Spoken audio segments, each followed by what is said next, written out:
메리 크리스마스입니다. 네, 너무나 복된 날 오늘 함께 하나님의 말씀 요한복음 1장에서 1장 1절로 14절의 말씀을 우리가 함께 누리면서 참된 성육신의 의미를 함께 보고자 합니다. 요한복음 1장 1절과 1절로서 14절의 말씀은 사실은 설교가 필요 없을 만큼 그 자체로 말씀을 묵상하면 너무 은혜가 되는 말씀이 아닐 수가 없습니다. 우리는 매해 성탄절을 맞이합니다. 세상도 우리 성탄을 기뻐하고 축하하고 있는 모습들을 보게 됩니다. 믿지 않는 사람들이 먼저 저에게 메리 크리스마스라는 인사를 먼저 건네옵니다. 이렇게 세상도 성탄을 기뻐하고 축하하고 있습니다. 그런데 그 기뻐하는 방법과 의미가 너무나 다르고 또 세상과 우리 믿는 사람들의 의미가 너무나 다름을 우리가 볼 수 있습니다. 매번 성탄절에는 하면 무슨 생각이 나죠? 성탄절 하면 여기 크리스마스 추리가 보이시죠? 크리스마스 추리도 생각이 나고 캐롤송도 생각나고 그리고 산타 할아버지도 생각이 납니다. 그리고 어렸을 때 기억을 되돌아보면 누돌프 사슴코, 누돌프 중에서도 코가 생각이 납니다. 그리고 스크루지 영감이 생각이 나죠. 이런 것들은 우리를 흥분시키고 우리를 기쁘게 합니다. 이처럼 성탄은 지구촌의 가장 큰 축제일이 아닐 수가 없습니다. 그런데 이렇게 부수적인 조연들이 축제의 기쁨을 확산시키는 긍정적인 측면이 있긴 합니다만 정작 성탄의 참된 의미를 왜곡하고 세상에 알려주고 있는 부정적인 측면이 또한 있습니다. 제가 방금 말씀드렸던 이런 크리스마스 추리라든가 캐롤송이라든가 산타 할아버지라든가 스크루지 영감 이런 사람들은 성탄의 주인공이 아닙니다. 정작 성탄의 주인공인 예수 그리스도는 어디 온데간데 없고 주인공 빠진 생일 축하, 우리는 그것을 즐기고 있고 세상은 그것을 성탄의 의미로 이해하고 있는 안타까움이 있습니다. 이러한 부수적인 조연들로 말미암아 세상은 선물의 제공의 주체를 예수 그리스도가 아닌 산타 할아버지로 알고 있고 또 이러한 선물도 울지 않는 착한 아이와 우는 나쁜 아이를 구별해서 선물을 주신다라는 캐롤송으로 말미암아서 많은 하나님의 이 엄청난 아름다운 선물의 날이 그 또 선물의 의미가 왜곡되어 있다는 것입니다. 이러한 성탄을 축하하는 세상의 것들이 무의식적으로 우리가 선물을 주는 주체가 누군지도 모르고 또 선물의 의미가 무엇인지도 모르고 또 누가 선물을 어떻게 받는지도 알지 못해서 복음을 가리는 측면이 있습니다. 우리는 이 성탄에 신성하고 소중한 한 아기의 탄생을 기뻐하고 낭만화시키는 것 이상의 본질적인 묵상이 필요합니다. 그것은 하나님이 인간의 몸을 입고 이 땅에 내려오신 성육신의 묵상을 통해서 우리가 자세히 알 수가 있습니다. 그래서 오늘은 신학적으로 이 성탄절은 예수 그리스도의 이 성육신을 기념하는 날인데 어떤 의미가 신학적으로 있는지를 함께 고찰해 보도록 하겠습니다. 먼저 우리가 많이 사용하고 있는 메리 크리스마스라는 것, 여러분들 메리 크리스마스의 의미를 어떻게 이해를 하고 계십니까? 이 메리 크리스마스라는 건, 메리라는 건 여러분들이 다 알다시피 기뻐하다, 기쁜 이런 의미를 가지고 있고 크리스마스라는 것은 원래 이제 라틴어 크리스투스와 메사의 합성어입니다. 그것이 이제 영어로 와서 크라이스트와 메스라는 합성어를 이루게 되어 있지요. 크라이스트는 여러분들 다 아시다시피 예수 그리스도입니다. 메스라는 것은 어떤 절기, 축일 또는 이것이 이제 예배를 뜻하는 단어이지요. 그래서 메리 크리스마스라는 것은 예수 그리스도의 탄생을 축하하고 예수 그리스도를 예배하는 것을 의미하고 있는 것입니다. 그래서 메리 크리스마스라고 하는 것은 예수 그리스도를 예배하는 것을 기뻐하라. 기쁘다. 예수 그리스도를 예배하는 것이 기쁘다. 예수님의 탄생을 기뻐하라. 예수님의 탄생을 기쁘다라고 우리가 표현하고 있는 것입니다. 그런데 정작 예수 그리스도의 탄생을 축하하고 예수 그리스도를 예배하는 것을 기뻐하라고 얘기하시는 그분들의 실제 마음속에는 예수 그리스도가 누군지를 모르신다라는 너무나 안타까운 얘기를 있어요. 그런데 그들은 세상에서 메리 크리스마스를 믿는 사람보다 즐겨 사용하고 있습니다. 어찌됐든 믿든 믿지 않든 메리 크리스마스라는 것은 우리 예수 그리스도를 예배하고 예수 그리스도의 탄신을 축하하는 것으로서 굉장히 뜻깊은 얘기이기는 하지요. 그런데 우리가 그 의미를 알고 있을 때 더더욱이 의미가 있을 것입니다. 예수 그리스도의 성육신의 의미는 온 세상이 그분의 탄생으로 말미암아 우리가 기원을 삼고 그분으로 말미암아 기원 전과 기원 후를 나누고 있는 이 사실에서 출발했으면 좋겠습니다. 기원 전과 기원 후로 나누는 그분, 인류 역사의 가장 중심에 서 있는 그분이 누구시죠? 바로 예수 그리스도이십니다. BC라는 단어는 Before Christ의 이니셜이잖아요. 그죠? Before Christ를 이야기하는 BC, 그리고 예수님의 탄생을 얘기하는 아노 도민이라는 단어의 이니셜이 AD라고 표기를 하고 있습니다. 우리는 AD 2021년을 살고 있습니다. 즉 예수님 탄생 후 2021년, 주후 2021년을 여러분들 살아오고 있는 것입니다. 그분으로 말미암아 기원을 삼고 있다는 거예요. 온 세상이 그렇게 삼고 있다는 것입니다. 바로 그분의 통치 아래 온 세상이 놓여 있다는 것을 우리에게 보여주고 있는 것입니다. 왕이 등극하면 우리는 무엇을 쓰죠? 새로운 연호라는 것을 씁니다. 새로운 연호가 썼다는 건 새로운 세상이 도래했다는 거예요. 그래서 새로운 왕으로부터 새로운 통치를 받게 된다는 의미로 우리가 연호를 사용합니다. 그런데 우리 인류 역사는 그리스도로 말미암아 이제 새로운 기원을 삼고 연호처럼 사용을 하고 있습니다. 주후 2021년. 여러분들이 예수 믿기 전부터 여러분들은 바로 이 예수의 통치를 받고 있는 것입니다. 예수가 우리 왕이십니다. 여러분들 고백하십니까? 예수가 우리 왕이십니다. 자, 성육신에 대해서는 구약 성경부터 자세히 우리에게 알려주고 있습니다. 이사야 9장 6절에 메시아에 관한 예언이 나오는데 이사야는 이 메시아가 신성과 인성을 동시에 가지고 있는 분이라고 예언을 했습니다. 그는 한 아기가 날 것을 예언했습니다. 한 아기가 난다는 것은 육신을 입고 이 땅 가운데 오신다는 거죠. 그것은 인성을 갖게 된다는 얘기입니다. 그런데 그 메시아의 성격에 대해서 그분은 전능하신 하나님이라고 알려줌으로 말미암아 전능하신 하나님 엘 기보르라는 단어인데 엘 기보르라고 얘기를 함으로 말미암아 엘은 하나님을 뜻하고 기보르는 영웅을 뜻합니다. 그래서 하나님으로 존재하는 영웅이 이 땅 가운데 오실 것을 이사야 선지자를 통해서 예언을 하고 있습니다. 또 누가복음에서는 가브리엘이 마리아에게 메시아를 낳게 될 것이라는 소식을 전합니다. 그때 그녀는 자신이 사내를 알지 못하기 때문에 그런 일은 있을 수 없다라고 얘기하자 이 천사가 얘기합니다. 성령이 내게 임하시고 지극히 높으신 이의 능력이 너를 덮을 것이다 라고 얘기하면서 이 아기의 탄생이 어떤 인간적인 그런 사랑으로 통해서 나타나는 게 아니라 성령의 이 임재로 말미암아 성령으로 말미암아 성령께서 이 마리아를 통해서 탄생하게 말미암아 동정녀의 탄생을 미리 예고하고 있습니다. 마태복음 1장 16절에 쓰여 있는 그 마리아에게서라는 표현을 보면 여성 단수명사로 쓰여서 이 예수께서 마리아에 의한 탄생을 더욱 강조하고 있습니다. 이렇게 구약부터 예언되어 있고 동정녀 탄생을 예언하고 있는 이 예수님의 성육신의 의미는 어떤 의미가 있을까를 한번 보겠습니다. 기독교 신앙의 핵심은 이런 개념들에 있지 않고 구체적인 역사적인 인물에 있습니다. 기독교 신앙은 예수 그리스도라고 하는 한 역사적인 인물을 중심으로 해서 전개하고 있습니다. 기독교 신앙의 핵심인 예수 그리스도의 존재는 다른 관념이나 이데올로기의 창시자의 존재와는 전혀 다릅니다. 왜 그러냐면 우리가 흔히 예를 들면 마르크스주의와 같은 어떤 이런 관념들은 주창자와 독립해서 이념이 존재하게 됩니다. 그런데 우리 기독교 신앙은 예수 그리스도가 빠져 있으면 그것은 아무런 의미가 없는 것입니다. 그리스도에 의해서 단순히 소개된 것이 아니라 예수 그리스도와 기독교 사이의 관계는 이것은 그리스도를 중심으로 삼고 그분이 인간 세상과 인간 역사에 침투하여 성육신하심으로 우리와 함께하는 역사인 것입니다. 그렇기 때문에 단순히 이념으로 소개되는 것이 아닙니다. 성육신이라는 이 단어는 요한복음 1장 14절의 말씀에 근거해서 말씀이 육신이 되어 우리 가운데 거하신 사건을 의미하고 있습니다.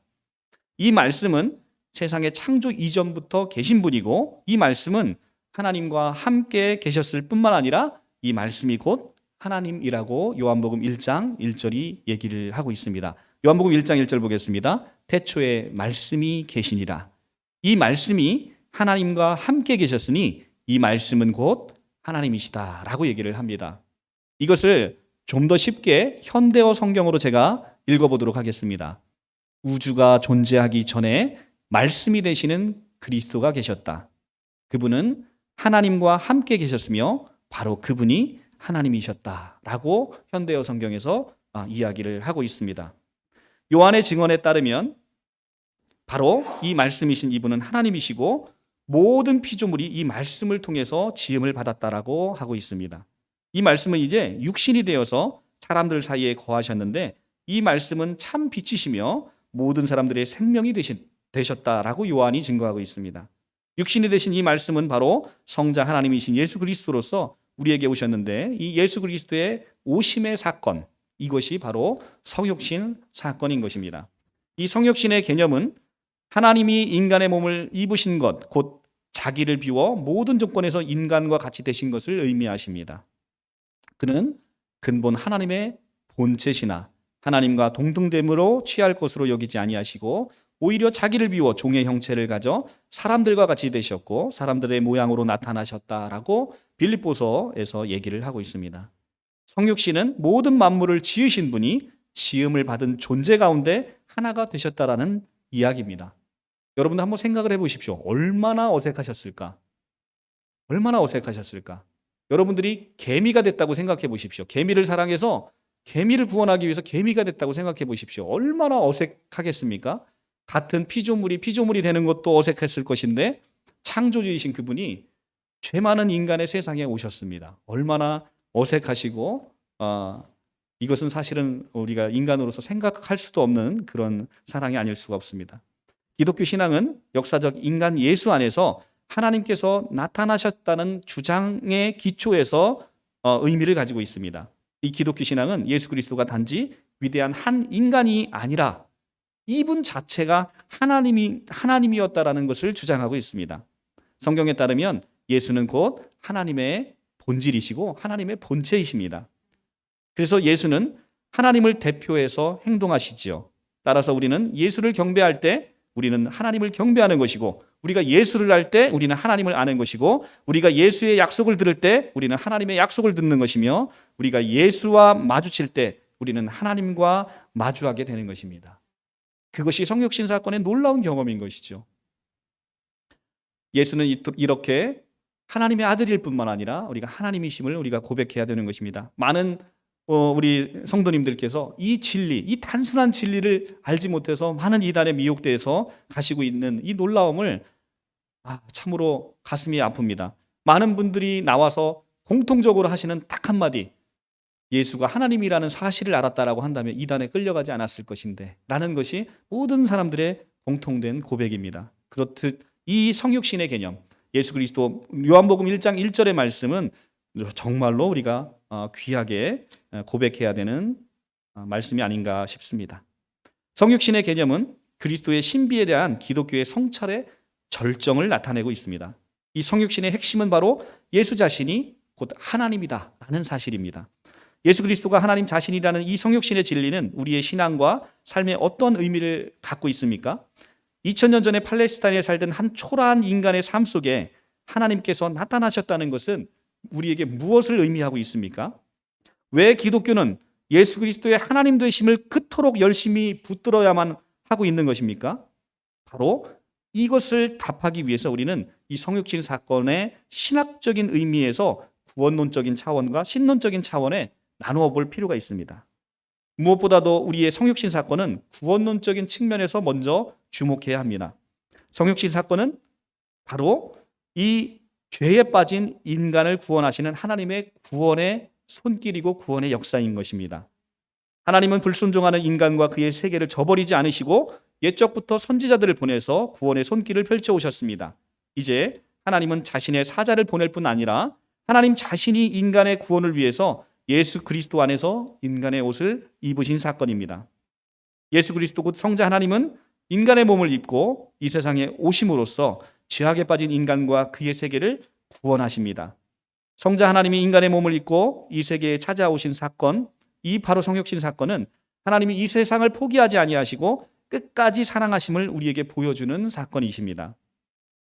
우리가 아는 바와 같이 고대 교회는 이 예수 그리스도의 참 하나님 되심과 참 인간됨을 확보하기 위해서 많은 논쟁을 벌여왔음을 우리가 기독교의 역사를 통해 알 수 있습니다.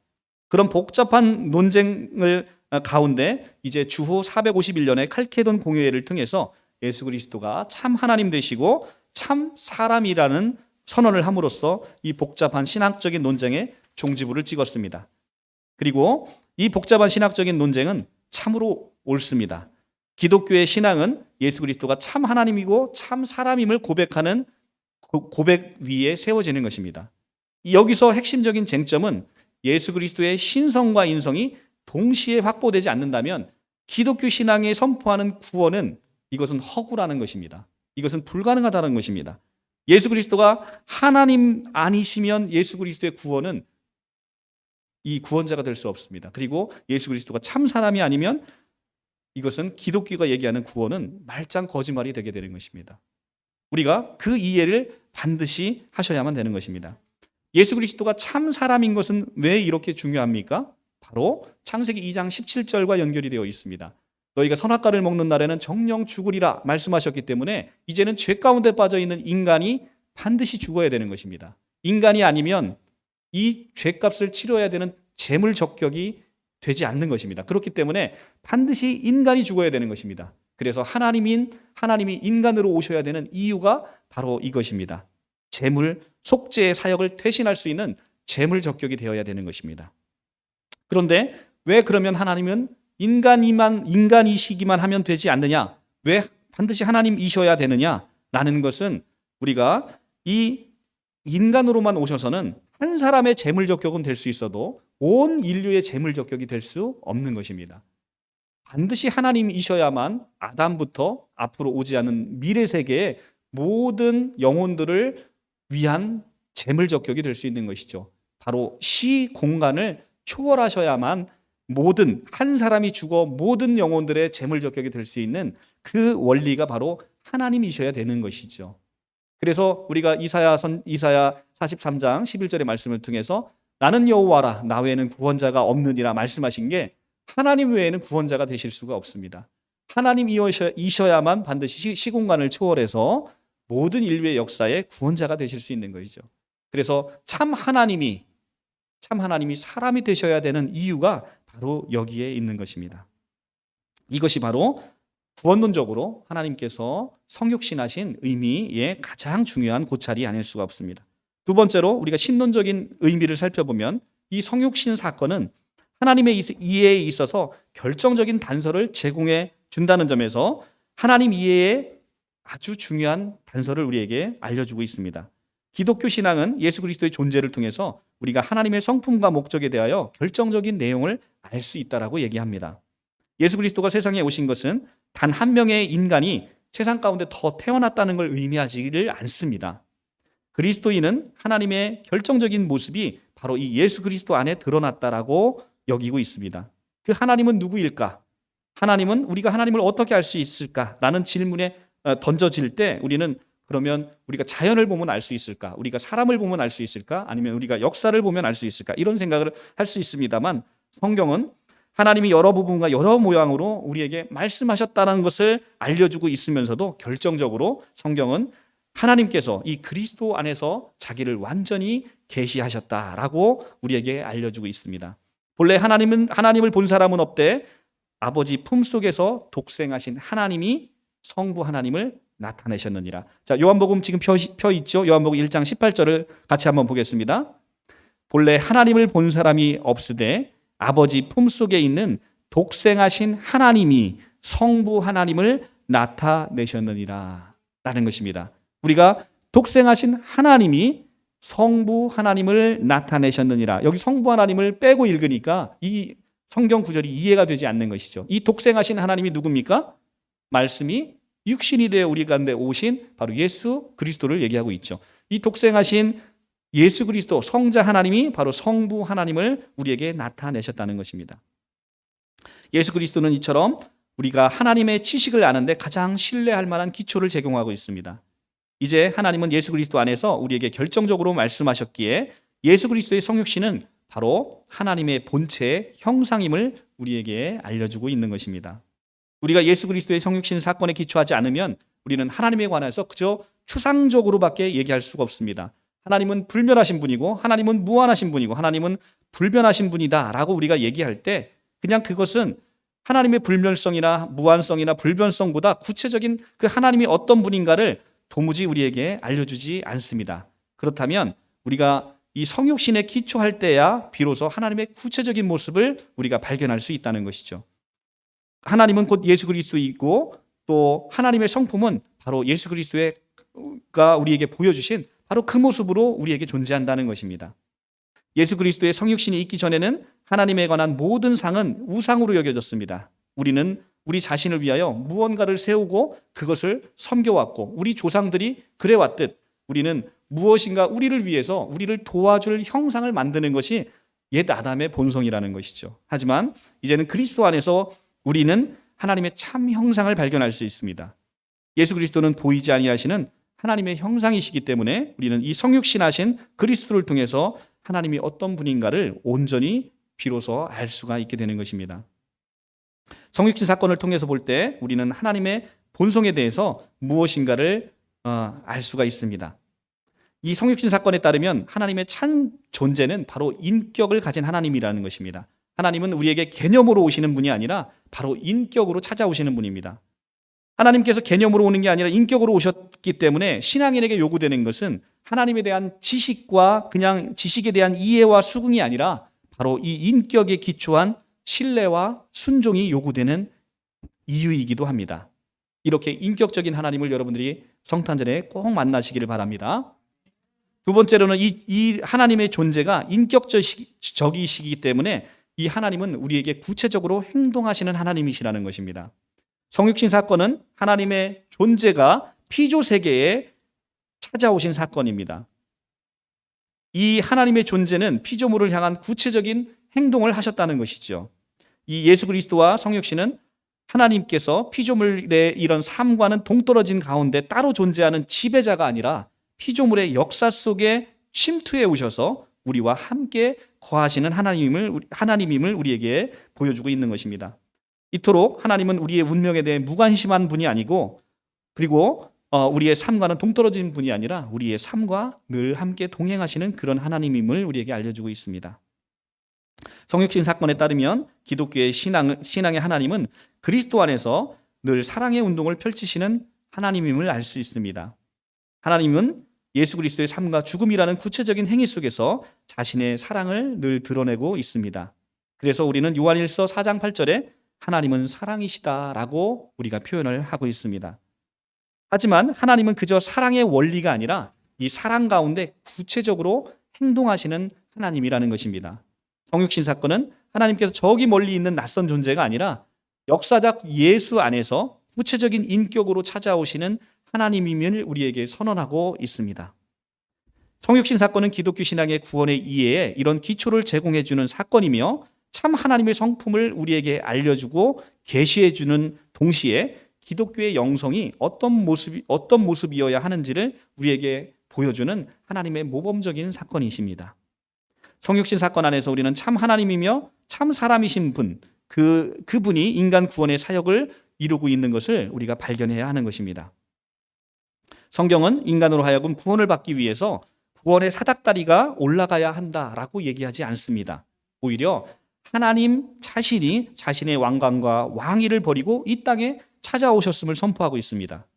피조물의 범죄함 이전부터 시작된 이 하나님의 고난의 사건이며 하나님의 구원의 사건이 바로 성육신 사건이고 십자가의 사건이다라고 우리에게 선포하고 있습니다. 모든 세상의 종교는 인간이 절대자를 찾아가야 되는 종교입니다. 그렇지 않습니까? 불교도 마찬가지예요. 인간의 수행을 통해서 절대자를 만나가는 거예요.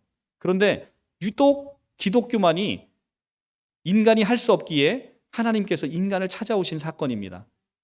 그러니까 세상의 모든 종교와는 다른 종교입니다. 세상의 모든 종교는 인간이 하나님을 위해서 성전을 지어야 합니다. 그런데 유독 기독교만이 하나님께서 인간을 위해서 집을 지어주십니다. 성전을 지어주시는 것이죠. 에덴 동산을 지어주셨고 이제는 그 에덴 동산을 회복시켜 주시겠다라고 약속하십니다.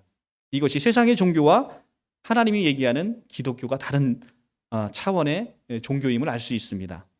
오늘 본문의 말씀을 조금 더 깊이 묵상해 보겠습니다. 오늘 본문의 말씀은 태초부터 계신 말씀이 육신이 되는 일이 가장 중요한 의미를 갖고 있는 건 바로 하나님이신 예수께서 참 사람이 되셨다라는 사실에서 찾을 수가 있습니다. 하나님께서는 영이시니까 육을 가지고 있지 않습니다. 육이라는 것은 순수한 영이신 하나님께는 없는 것입니다. 오직 영과 육을 가진 인간에게만 있는 것이죠. 이와 같이 본래 영이시고 육을 갖지 않은 하나님께서 육신을 가진 참 사람이 되셨다라는 것이 오늘 성경의 말씀입니다. 그런데 이 참 사람이 되신 예수는 죄가 없으시다라고 히브리서 4장 15절에서 말씀하고 있습니다. 말씀 곧 생명의 빛이 육신이 된 이 사실의 의미를 요한은 더욱 깊이 우리에게 알려주는데 우리 가운데 거하시게 되었다라고 표현하고 있습니다. 자신이 하나님이시요 영이신 말씀이 우리 사람 가운데 계시다라는 것을 우리에게 알려주고 있습니다. 우리 사람과 거처를 함께 하시게 되었다라고 얘기를 합니다.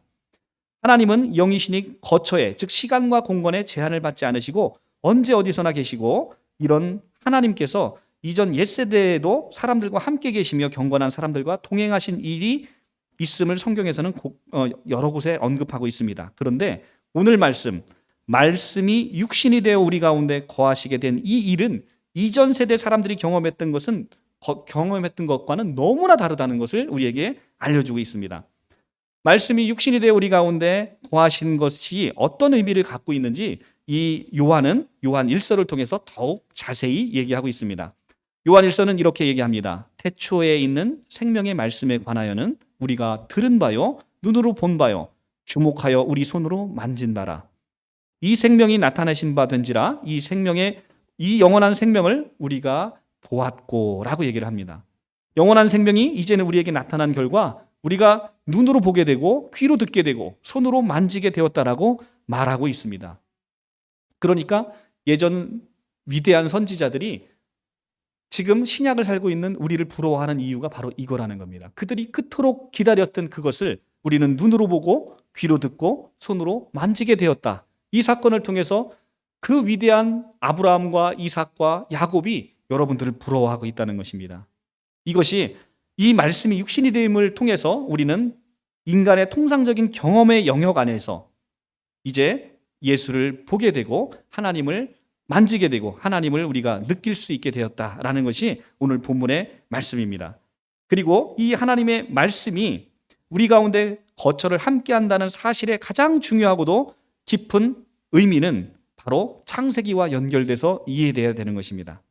범죄한 인간은 하나님의 에덴 동산에서 어떻게 됐습니까? 쫓겨났습니다. 그리고 굴룹과 화영검을 두어서 다시는 생명나무에 접근하지 못하도록 생명나무의 길을 지키게 하셔서 우리에게 죽음의 저주를 갖게끔 만드셨습니다. 이것이 우리의 죄값인 것입니다. 창세기 3장 24절에 나오죠. 그리고 가인이 아벨을 죽이고 쫓겨나면서 뭐라고 얘기하냐면 나를 쫓아내신 즉 내가 주의 낯을 배웁지 못하리이다 라고 창세기 4장 14절에 가인의 저주가 우리에게 흐르게 되는 것입니다. 이제는 우리가 쫓아냄을 당해서 이제는 다시는 주의 낯을 배웁지 못하오리라는 가인의 저주가 우리에게 함께 있는 것입니다. 바로 이 아담의 저주와 가인의 저주가 이제는 바로 말씀이 육신이 됨으로 말미암아 이제는 이 저주에서 풀려나게 되는 것입니다. 말씀이 육신이 됐다는 것은 우리가 다시 주의 낯을 뵙게 되는 것이고, 이 생명이신 예수께서 우리에게 말씀이 육신이 되어 우리에게 거한다는 것은 우리가 이 굴룹과 화영검이 두는 생명나무를 지키는 이 저주에서 풀려나서 우리가 생명나무에 가게 되는 이런 놀라운 저주에서 해방되는 사건이 오늘 성경을 통해서 우리에게 알려주고 있는 것입니다. 하나 더 나아가서 부패한 육이 되고 만 인간에게 여호와께서 얘기하십니다. 나의 신이 영원히 사람들과 함께 하지 아니하니라 라고 창세기 6장 3절에서 선언하신 이 저주가 이제는 말씀이 육신이 되어 영원히 사람과 함께 하겠다라는 축복의 언약으로, 저주의 언약이 축복의 언약으로 바뀐 사건, 그래서 우리가 영생의 길이 열리게 된 사건, 이것이 바로 예수 그리스도의 성육신 사건인 것입니다. 너무나 놀랍죠? 바로 이 예수님의 성육신은 바로 이렇게 우리에게 하나님을 계시하시기 위한 사건이고, 우리에게 예수 그리스도의 삶을 통해서 우리가 이 삶에서 어떻게 살아가야 되는지 우리에게 본보기를 보여주시기 위함이시고, 우리에게 모든 죄를 하나님께서 당신의 한 몸으로 우리의 영원한 죄의 대가를 지불하기 위함으로 오신 사건이고, 바로 다윗의 언약을 성취하셔서 이제는 영원토록 우리를 다스리기 위한 사건으로 우리에게 오셨던 그런 사건입니다. 그리고 마귀의 일을 멸하기 위해 오셨고, 우리를 체휼하는 대제사장으로서 오셔서 우리와 똑같이 시험을 받으셔서 우리의 연약함을 체휼하시는 대제사장으로서 우리를 위해 중보하기 위해 예수께서는 우리와 똑같이 시험을 받으시고 우리의 연약함을 몸소 경험하신 것입니다. 이 놀라운 사건, 이 우리와 똑같이 우리를 이해하고 우리를 더 사랑하시기 위해서 오신 사건이 바로 성육신 사건이신 것입니다.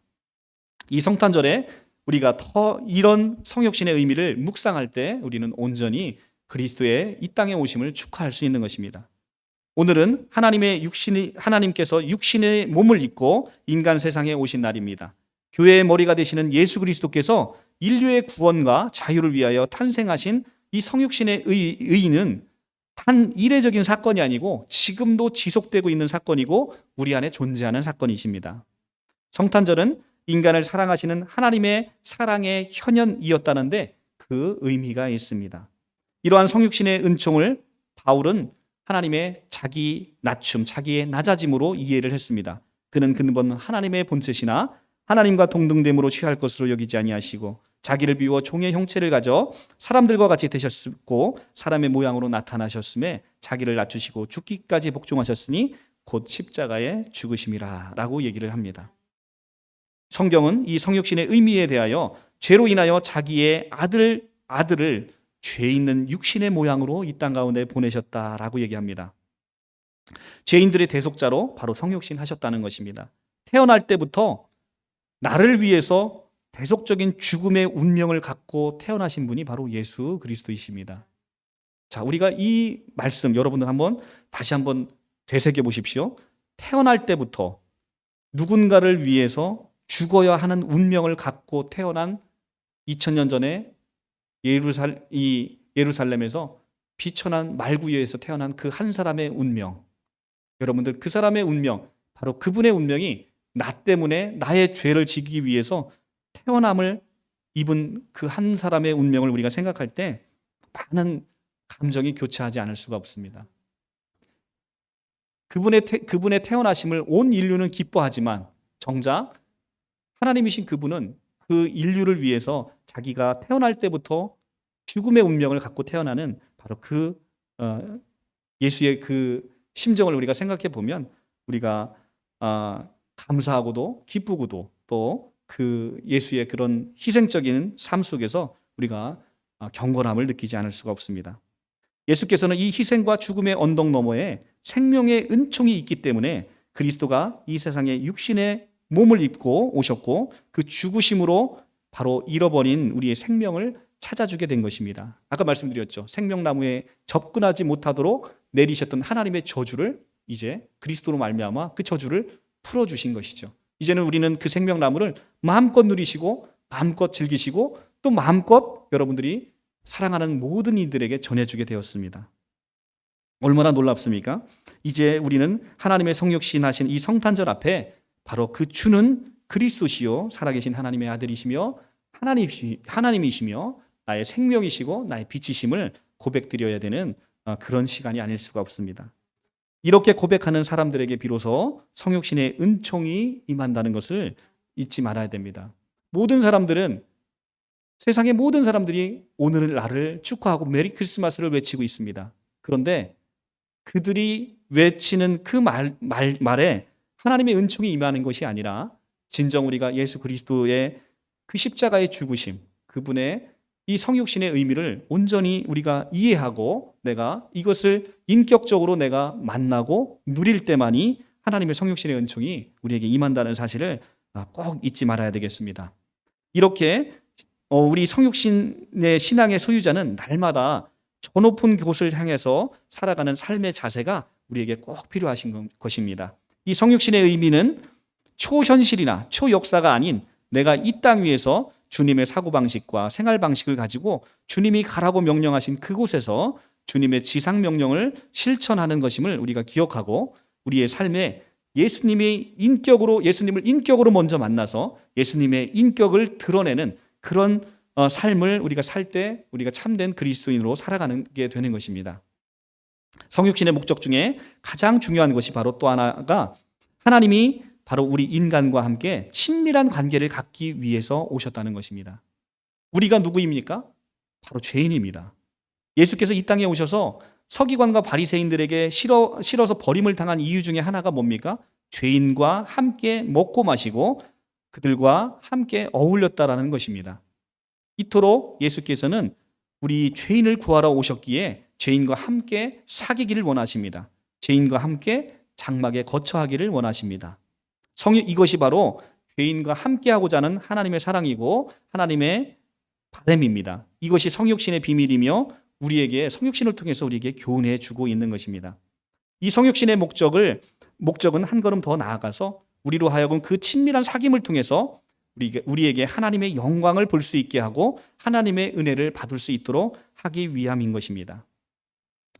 분명 성육신의 목적은 하나님께서 우리 가운데 그리스도를 통해서 우리와 더욱 친밀한 교제를 가지시고 그로 인해서 당신의 사랑하는 제자들과 당신의 사랑하는 백성들에게 이 독생자의 영광을 보고 하나님의 은혜와 진리를 함께하는 그 백성으로 만들고자 하신 것이죠. 성육신이 아니면 되지 않는 일인 것입니다. 죄인 중에 누가 감히 하나님께 나아갈 수 있겠으며 하나님의 영광을 볼 수 있겠습니까? 그에게서 진리와 은혜를 스스로 발견할 수 있을 자가 아무도 없습니다. 바로 하나님이 이 땅에 우리를 찾아오셔서 하나님의 영광을 보여주셨고 우리와 친밀히 교제하기를 원하시기 때문에 오늘 성육신은 우리가 그런 의미에서 우리가 하나님께 더욱더 가까이 나가고 이 하나님의 영광스러운 모습을 우리가 인격적으로 경험함으로 말미암아 우리를 사랑하고 또 우리가 사랑하고 또 우리를 사랑하는 많은 세상의 백성들에게 우리가 하나님의 이 놀라운 은혜의 선물을 우리도 함께 나누어 줄 수 있는 것이죠. 말씀을 맺도록 하겠습니다. 오늘 성탄절에 우리가 성육신의 의미를 제대로 이해한다면 우리도 누군가에게 하나님의 영광과 진리와 은혜가 그리고 또 어떤 것인지를 우리의 삶을 통해서 그들에게 다가가서 보여주고 우리의 삶을 통해서 예수 그리스도의 향기가 드러날 수 있도록 그들을 더욱더 따뜻하게 품어주고 더욱더 따뜻하게 사랑해주고 더욱더 따뜻하게 우리가 다가가 줘야 된다는 것을 우리에게 알려주고 있습니다. 예수께서 그 높은 보좌, 그 영광스러운 자리 버리시고 이 땅 가운데 성육신 하신 것은 정말로 놀라운 사랑이 아닐 수 없습니다. 그런데 우리가 다가가는 사랑은 그런 정도의 사랑도 아니지 않습니까? 우리의 다가가는 사랑은 우리가 그냥 받은 사랑 나눠준 거예요. 하나님께서 아까도 말씀드렸지만 이제는 생명나무의 저주에서 생명나무의 근처도 오지 못하도록 했던 하나님의 저주를 예수 그리스도로 말미암아 풀어주셨어요. 그래서 여러분들은 그 생명나무를 취하셨습니다. 그래서 이제는 여러분들은 그냥 사람이 아닙니다. 여러분들은 1장 13절의 말씀을 묵상하며 오늘 말씀을 맺도록 하겠습니다. 이는 혈통으로나 육정으로나 사람의 뜻으로 나지 아니하고 오직 하나님께로부터 난 자들이니라. 여러분들은 이제는 창조물의 피조물에 지나지 않는 게 아니라는 것입니다. 지금 우리가 시편 2장 7절에 제가 누누이 말씀드렸죠. 내가 여호와의 명령을 전하노라. 여호와께서 내게 명령하시는데 너는 내 아들이다. 오늘날 내가 너를 낳았도다. 라는 시편 2장 7절의 말씀이 그 시편 2장 7절의 말씀이 지금 요한복음 1장 13절에서 성취되고 있는 것이죠. 어떻게 하셨다는 겁니까? 오직 하나님께로부터 난 자들이 되었다는 겁니다. 우리가 하나님께로부터 이제 나음을 입었다는 거예요. 그래서 하나님만 누리고 있었던 이 생명나무, 이 생명의 놀라우신 이 조회라는 생명이 하나님께서 여러분들을 나심으로 말미암아 여러분들에게 이 하나님의 생명이 들어갔다는 것입니다. 이 하나님의 생명은 하나님이시기에 꺼지지 않는 생명이고 우리가 영원히 누릴 수 있는 생명이고 그래서 우리는 이것을 우리의 생명과는 달리 영생이라고 표현하고 있는 것입니다. 이렇게 영생의 그 은총을 입은 여러분들은 이 생명을 마음껏 나눠줄 수 있습니다. 너희는 세상의 빛이라 너희 빛을 사람 앞에 비추게 하여 저희로 너희 착한 행실을 보고 하늘에 계신 너희 아버지께 영광을 돌리게 하라라는 마태복음 5장 14절에서 16절의 말씀을 통해서 여러분들이 이제는 이 생명을 받았기 때문에 이 생명이 뭐라고 합니까? 1장 4절에 이 생명은 사람들의 빛이라라고 합니다. 여러분들은 생명을 받았어요. 그러면 여러분 안에서 예수 그리스도의 광채가 나야 되는 것입니다. 예수 그리스도의 빛이 나는 거예요. 이 빛을 보고 사람들이 이제는 여호와 하나님께 영광을 돌리게 되고 그들이 생명을 받게 되는 귀하고 놀라운 은총이 여러분들에게 통해서 하나님은 이루시기를 원하십니다. 우리 사랑하는 모든 성도님들이 이렇게 하나님의 생명을 전하고 하나님의 빛을 전하는 주의 귀한 군사가 되기를 성탄절 아침에 여러분들에게 축복하고 또 축복합니다. 기도하겠습니다.